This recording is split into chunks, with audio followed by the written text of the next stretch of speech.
فإنه من كان يعبد محمدا فإن محمدا قد مات، ومن كان يعبد الله فإن الله حي لا يموت. أعوذ بالله من الشيطان الرجيم. وما محمد إلا رسول قد خلت من قبله الرسل أفإن مات أو قتل انقلبتم على أعقابكم ومن ينقلب على عقبيه فلن يضر الله شيئا وسيجزي الله الشاكرين.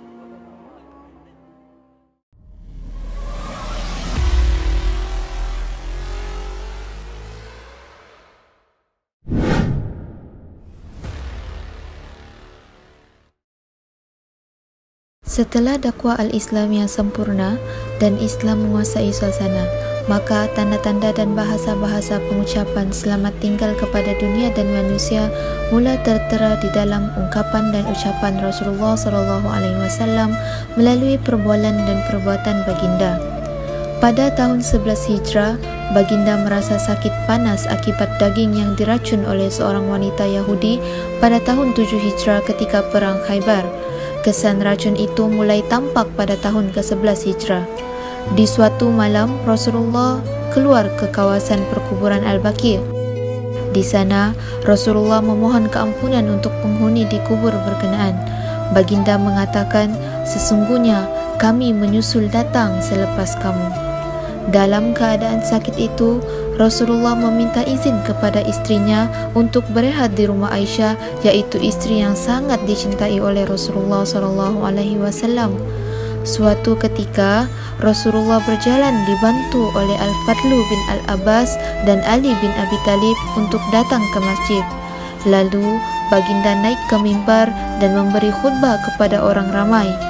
Baginda mengatakan, "Tiada yang aku khawatirkan kecuali pada saat dunia ini dibentangkan kepada kamu, maka kamu akan mengejar akan kemewahan dunia ini." Baginda melanjutkan lagi khutbahnya, "Seorang hamba Allah diberi pilihan oleh Allah untuk berada di muka bumi ini atau kembali kepada Allah dan menatap wajah Allah. Dan hamba tersebut memilih untuk kembali kepada Allah Subhanahu wa taala." Abu Bakar yang mendengar hal tersebut tersedu-sedu dan menangis dan mengatakan, "Wahai Rasulullah, demi bapa dan ibu, aku menjadi tebusan kepadamu ya Rasulullah."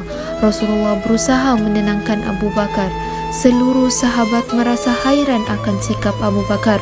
Lalu mereka menyedari bahawa itulah isyarat hari terakhir Rasulullah. Rasul lebih memilih Allah dan memandang wajah Allah berbanding untuk tinggal di muka bumi ini. Seluruh sahabat merasa sedih dan menangis di masjid tersebut. Pada suatu subuh, Rasulullah membuka tabir bilik yang berhadapan dengan para sahabat yang sedang melaksanakan solat subuh yang diimamkan oleh Abu Bakar.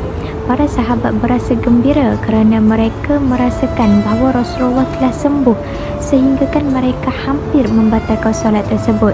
Lalu Rasulullah mengisyaratkan untuk meneruskan sembahyang dan masuk kembali ke dalam. Pada pagi itu, Fatimah merasa sedih apabila melihat ayahnya yang sedang sakit. Rasulullah membisik kepadanya sesuatu menyebabkan Fatimah menangis. Selepas itu, baginda memanggil Fatimah dan membisik kepadanya sesuatu yang menyebabkan Fatimah tersenyum. Kemudian, orang lain menanyakan kepada Fatimah tentang bisikan Rasulullah.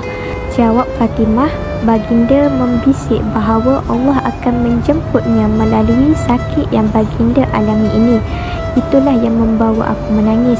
Pada kali kedua, Rasulullah SAW membisikkan bahawa daku ahli keluarganya yang pertama menyusuli baginda. Itulah yang menyebabkan daku tersenyum. Matahari semakin meninggi dan Rasulullah berasa semakin lemah. Pintu rumah Aisyah diketuk dan terlihat seorang pemuda yang ingin berjumpa dengan Rasulullah. Pemuda tersebut ternyata merupakan malaikat maut. Dalam keadaan lemah, malaikat maut berjumpa Rasulullah. Rasulullah menanyakan, "Di manakah malaikat Jibril?" Lalu malaikat Jibril turun berjumpa dengan Rasulullah. Rasul bertanya, "Apa hak aku di hadapan Allah Subhanahu Wa Taala?" Lalu malaikat Jibril pun menjawab, Allah Subhanahu Wa Taala telah menantimu di syurga. Seluruh malaikat menantimu di pintu langit untuk menjemput kedatanganmu ya Rasulullah. Ketika mendengar jawapan tersebut, Rasulullah tidak tersenyum. Baginda memikirkan akal umatnya. Malaikat Jibril pun mengatakan bahawa Allah berfirman, tidak akan masuk syurga kecuali umatmu yang masuk syurga terlebih dahulu. Setelah itu, malaikat maut pun mencabut nyawa Rasulullah dengan perlahan. Namun baginda berasa sakit sehinggakan baginda mengatakan bahawa pindahkanlah kesakitan ini kepada baginda dan janganlah umatnya yang merasa sakit tersebut. Apabila tersebar berita kewafatan Nabi, suasana muram mulai menyelubungi persada Madinah. Kata Anas, tidak pernah aku melihat satu hari lebih ceria dan bercahaya dari hari kedatangan Rasulullah ke Madinah. Dan tidak pernah juga aku lihat satu yang lebih buruk dan muram dari hari kewafatan Rasulullah SAW. Pada hari tersebut, Umar telah berdiri di khayalak ramai dan mengatakan, sesungguhnya Rasulullah itu tidak wafat, cuma beliau pergi menemui Allah Subhanahu Wa Taala seperti Nabi Musa. Sesiapa yang mengatakan bahawa Rasulullah telah wafat, akan kupotong tangan dan kaki mereka. Abu Bakar berusaha menenangkan Umar, namun Umar enggan. Lalu Abu Bakar berkata kepada khalayak ramai, sesiapa di antara kamu yang menyembah Muhammad, sesungguhnya Muhammad telah mati, dan sesiapa yang menyembah Allah, maka sesungguhnya Allah itu hidup dan tidak akan mati. Ketika Abu Bakar mengatakan perihal tersebut, terduduklah Umar seakan merasakan kakinya tidak berdaya untuk berdiri kerana Umar sudah menerima kewafatan Rasulullah.